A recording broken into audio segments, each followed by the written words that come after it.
Fossils are the petrified remains of animals and plants, organisms that lived in the past. So they are turned to stone. So an animal such as a dinosaur, a lizard, or a seashell that lived perhaps on a seabed or around a lake becomes stone. And that process requires the animal to die, to be buried, and then to be changed into minerals. So when we look at perhaps a skull of a dinosaur, in this case Deinonychus, then what remains of the animal is the mineralised hard parts, the bones, the shells, the teeth. The majority of its soft tissues, the flesh, the muscles, the skin, the eyes, rots away. And so most fossils don't contain soft parts. In very rare occasions that occurs, and they are very, very exceptional when we find any traces of soft tissue. But the majority of fossils, like this ammonite, are now the mineralised remains of the shell and the animal that once was. For the vast majority of fossils, the mineral in which they're preserved is calcium carbonate, lime. Calcium carbonate is often formed by the animal to produce a hard shell before it dies and becomes a fossil. And when it does die and gets buried, then the calcium carbonate remains, and we find the hard parts like the coiled shell of an ammonite within a mineral we then call a rock we then call limestone. So fossils are in fact replicas of the original life form.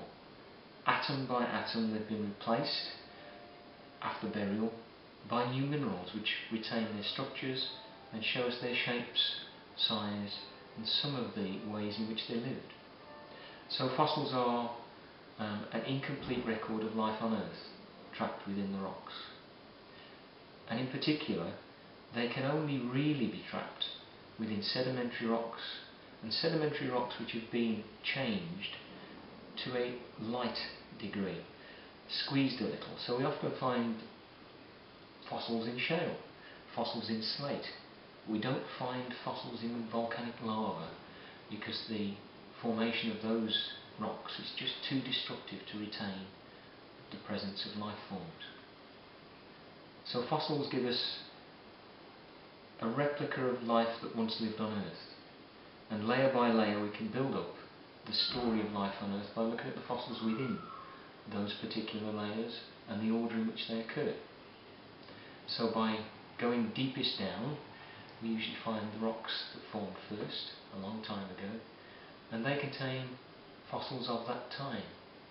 And then as you come up through the rock layers, you get nearer to our time, younger rocks, and we find fossils of worlds which came next. And finally, in our time, we are putting things into the rock layers that will represent fossils of humanity for a future eye to examine. So the fossil record is an incomplete record. It retains mainly the hard parts, and the hard parts themselves have been replaced by minerals through the process of being buried and changed into rock. We call that process lithification, where something changes into stone. And layer by layer we can build up the story of life on Earth by looking at the fossils within and the structures within that rock that tell us how these things lived, how these things lived together, and perhaps what is absent is as important in the story as what we can see. But fossils come in different sizes.